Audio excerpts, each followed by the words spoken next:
I'm sure this comes as a major shock to you, but Batman's crew of villains are far from typical. And let's face it, you probably wouldn't want characters like Killer Croc, Mr. Freeze, or the Joker interacting with the general prison population.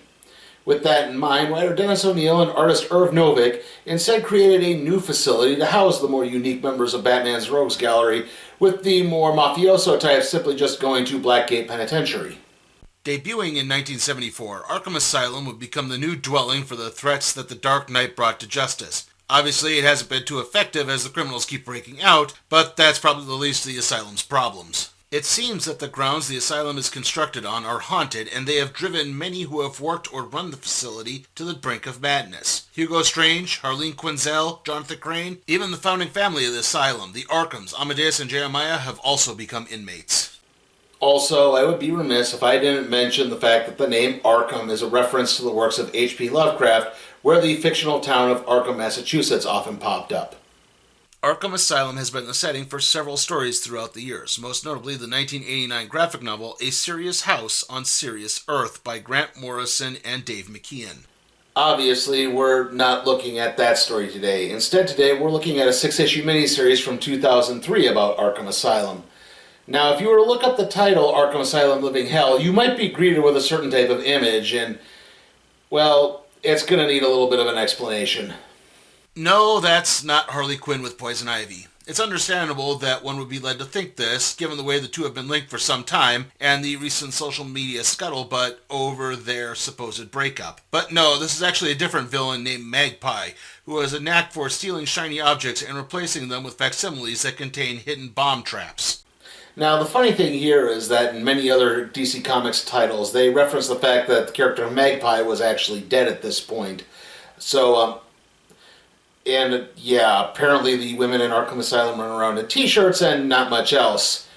It seems like a recipe for disaster in my book, but okay. Anyway, this is Arkham Asylum, Living Hell. Warren White, the great white shark of Wall Street, is on trial for embezzling from his company's pension fund. However, he's come up with the perfect scheme to skip out on prison. He's managed to get his trial transferred to the courts of Gotham City, where the jurors are just corrupt enough to buy his plea of insanity. White's not completely off the hook, though, as the irate judge also has one last trick up his sleeve. If Warren White is insane, then he should probably receive a psychological evaluation before going back out into society. Therefore, Warren White is sentenced to Arkham Asylum for a period of observation to be determined whenever the judge feels like it, which probably isn't going to be for a while. Warren's attorneys flip out as the case is adjourned and he himself isn't sure what just happened. White tries to keep his spirits up by commenting on his rightmate's attire on the bus to Arkham, but it soon hits him when he meets his cellmate, a homicidal cult leader named Death Rattle.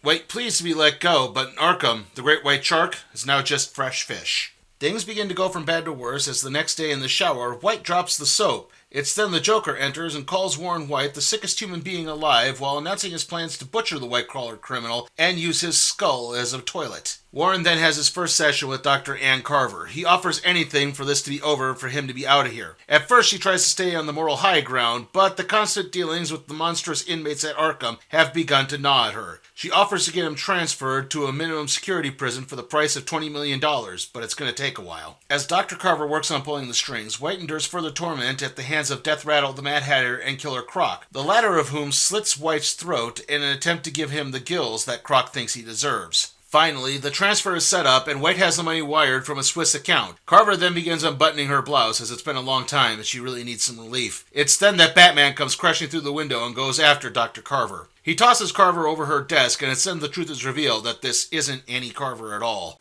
This is Jane Doe, a serial killer who makes skin suits of her victims before killing them so that she can assume their lives afterwards. 2 months before Warren White arrived at Arkham Asylum, she decapitated Dr. Ann Carver and stuffed the severed head behind the masks mounted on the psychologist's wall.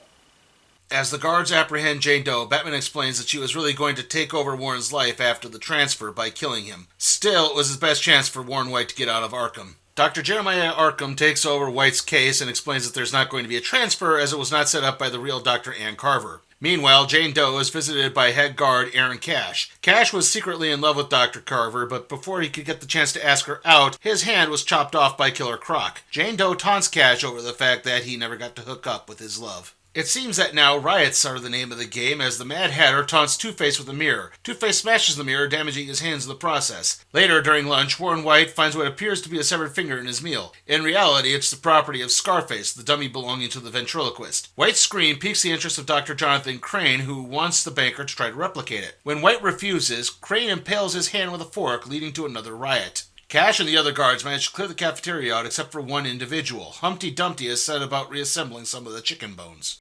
Okay, villain roll call time here, and first off is Jonathan Crane, alias the Scarecrow, whose fascination with phobias and fears allowed him to concoct a fear-inducing toxin to use on his victims. As stated earlier, Crane was formerly a psychologist at Arkham Asylum.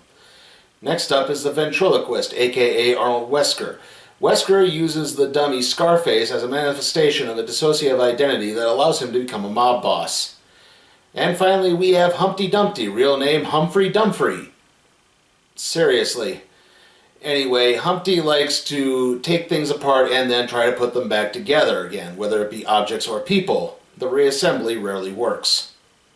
In the infirmary, Dr. Arkham points out to avoid further injury, White might want to try befriending some of the other inmates. Thankfully, Two-Face is in need of a coin flipper, and Warren can still use both of his hands. It's enough to afford him a certain degree of protection. Meanwhile, Dr. Arkham asks Humpty Dumpty to reassemble the mirror Two-Face destroyed earlier to see if there are any missing pieces. It turns out there was one missing piece, and Dr. Arkham is pleased enough with Humpty to allow him to make a request. It turns out Humpty Dumpty's cell is next to Death Rattle and Warren White's. He's heard the torment that White is undergoing, and so Warren White is transferred into Humpty Dumpty's cell instead. That night, the missing mirror piece turns up in the hand of an individual who carves a mysterious symbol into his hand with it. I'm just going to say this right here. The mirror shard is in possession of a man named Doodlebug, who is a serial killer who mixed his victim's blood into his paintings. We'll see the reasons why real soon.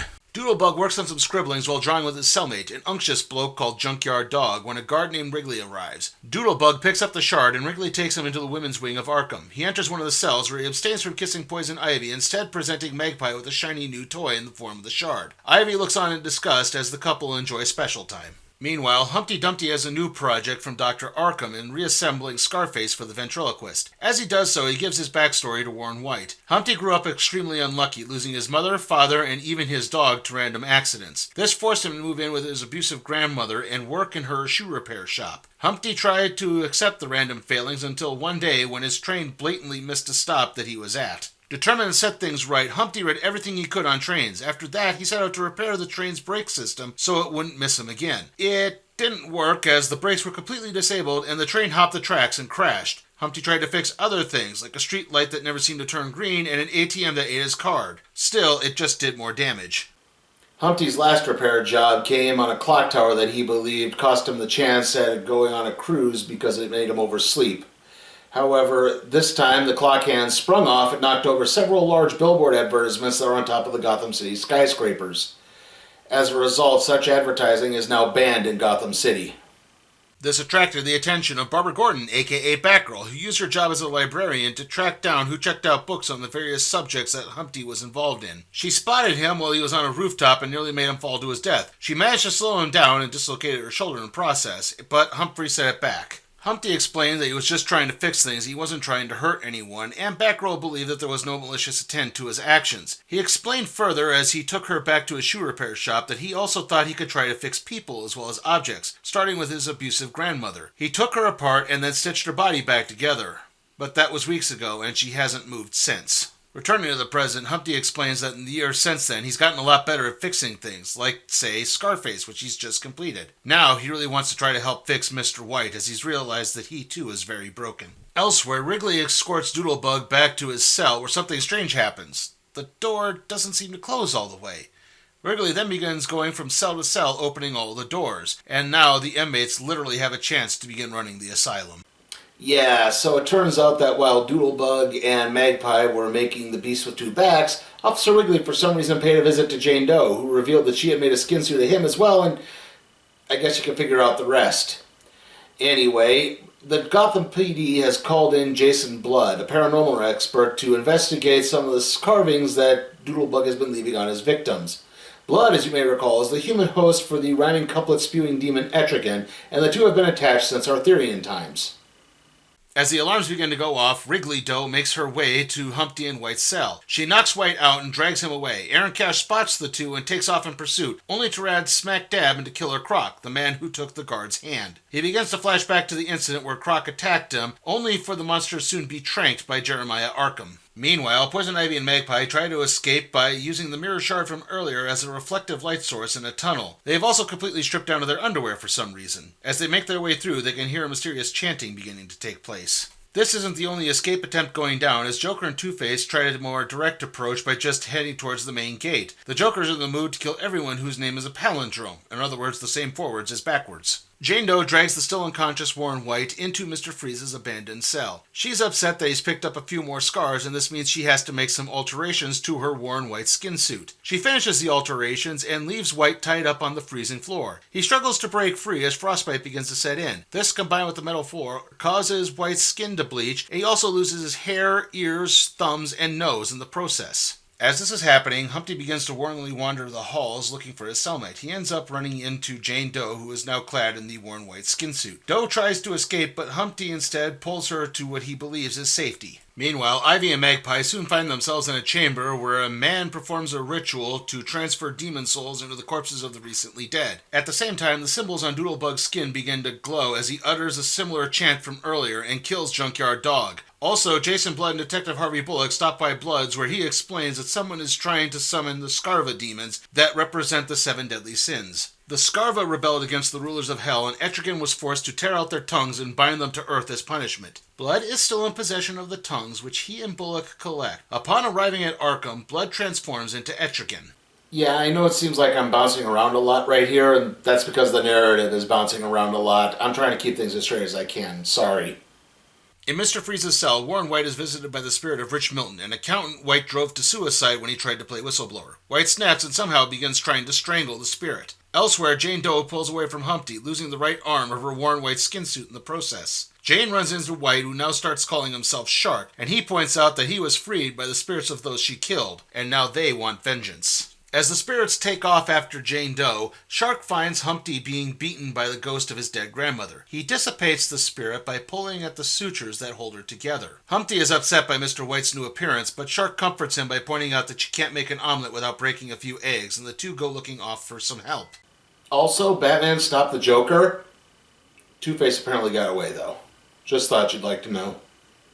Humpty and Shark enter a chamber where they find Etrigan being overwhelmed by the Scarva who have reacquired their tongues. Doodlebug then draws a symbol on the ground to open a portal to hell. Unfortunately, it turns out he's the actual portal, as flames begin to emerge from the symbols he's carved on his body, and they soon engulf him. One of the Scarva then uses an incantation to turn the other inmates into monstrous versions of themselves to begin going after Aaron Cash, who also found his way into the chamber. The group then realizes they can't bargain their way into hell, as Etrigan cursed their tongues so they can no longer speak in rhyme. Also, Batman captured Jane Doe. Again, just thought you'd like to know about that. Etrigan offers to bargain on the Scarva's behalf, but they're not sure they won't just screw them over again. Thankfully, Shark steps forward to offer to speak on their behalf via Humpty, who also often talks in rhyming couplets. A deal is soon made with a proviso that once Warren White dies and he's sent to hell, the denizens will go easy on him. Everything returns to normal, with the whole incident being chalked up to the Scarecrow's fear toxin somehow getting into the ventilation system. The inmates are restored to human form, except for Doodlebug, he still exploded. A few weeks go by, and Shark has continued to change his appearance by filing his teeth and accentuating his gills, aka the scratch from Croc. He's called to the window as a bus full of new arrivals is here. The Shark is very eager to get some look at some fresh fish. And that concludes Arkham Asylum, Living Hell. How was it? Well, on the plus side, I do think this told a very interesting angle with the idea of a normal person going to Arkham Asylum and slowly being corrupted and actually turned into a supervillain in the process. And I think there's some really good use of the characters here. I mean, this is the debut story for characters like the Shark, Jane Doe, Humpty Dumpty, Aaron Cash even, and they've all played parts in later Batman stories, so there are some roots here to something interesting, and I think the artwork lends itself to a very creepy, moody atmosphere. I think there's a good use of both old and new villains. They are all threatening in their own special way. It really does come across well. If I do have a major complaint with this, it's this whole demon subplot towards the end really goes off the dang rails. It just causes the story to start bouncing around too much. It's way too hard to keep track of what's going on. Jason Blood is introduced in like the third part of the story. It makes me think that maybe this was meant to be more of an 8 or even 12 issue series and not a 6 issue one, just because of that nature of it. Because he's introduced smack dab in the middle when you think, that's something that maybe should have been happening more in the first and second issue as a subplot and then coming to the forefront slowly. Instead, it's just out of nowhere. Symbol killer, it's either still going on or maybe it wasn't. I'm not entirely sure. Like it just really doesn't make a lot of sense. And to be honest, I think it would have worked just better if it had been an ordinary prison riot. I mean, why not? It happens. Could have worked just as well with that motif, and not having to bring a demonic entity into it. And also, I would point out again, why are not Harley Quinn, Poison Ivy, and Magpie running around in their underwear? I mean, I get it. I'm not that naive as to not understand it's a little bit of titillation here, and I'm not entirely opposed to that, but seriously, any insane asylum that has their female inmates running around like that, it just sounds like the beginning of a Freddy Krueger situation, if you catch my drift. Still, this is a very enjoyable read. It's very solid. It's got some good dark humor in it as well. And I do think that there's a lot to enjoy here. It's not perfect by any stretch of the imagination, but if you did pick this up, it's a good solid read. And that's why I'm giving Arkham Asylum Living Hell a B. And with that, let's see what we'll be doing next time on the Random Trade Review.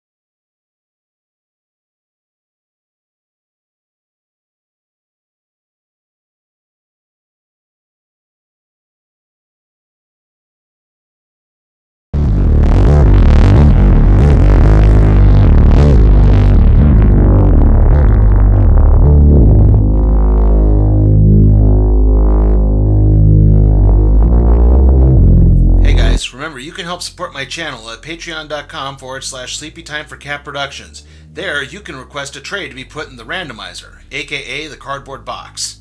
Also, remember, like, comment, share, subscribe, and ring that notification bell.